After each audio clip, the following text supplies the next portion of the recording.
चला बाटे माई भवनवा चली लेके ना हमरो सजनवा बड़ा दिन से आस लगल बा कैसन माई के महल बनल बा नौमी के दिन आ गइल चल लेके आज कल नौमी के दिन आ गइल चल लेके आज कल चल बगिना बोला चला तनी हो। ए राधा चली विंध्याचल नगरी मैया भेजे है मैसेज सगरी। ए राधा चली विंध्याचल नगरी मैया भेजे है मैसेज सगरी।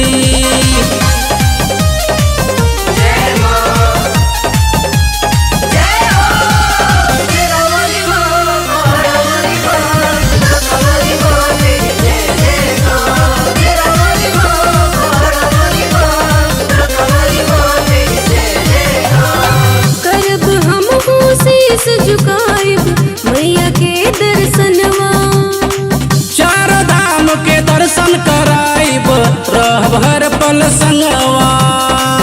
सच में? अरे हाँ हो। करब हम शीश झुकाइब मैया के दर्शनवा चार धाम के दर्शन कराइब रहब हर पल संगवा। सबही के खातिर मांगब आशीष फैलाइया चरवा सबही के खातिर मांगब आशीष फैलाइया चरवा। मैया सब पूरा करही हो।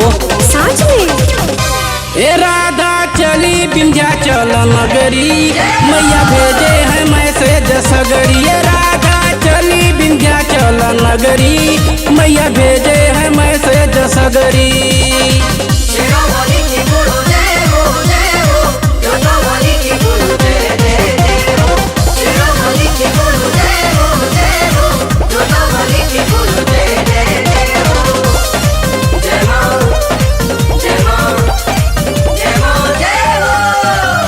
मैया के चढ़ाई चुनरिया गिन गिन के सारा दुखवा के सबके हूँ भूले देखी भक्ति के धारा।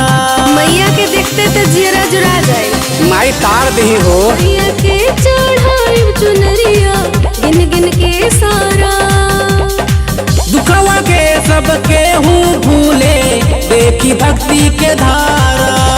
कर दे ही अरमान के पूरा इच्छा मन में जागल कर दे ही अरमान के पूरा इच्छा मन में जागल। अब देर ना करे जी चले तनी धीरे धरी। ए राधा चली विंध्याचल नगरी मैया भेजे है मैसेज सगरी। ए राधा चली विंध्याचल नगरी मैया भेजे है मैसेज सगरी। हमरा पे भी आइल बाजी। अच्छा जय माता दी। ए राधा चली विंध्याचल नगरी मैया भेजे है मैसेज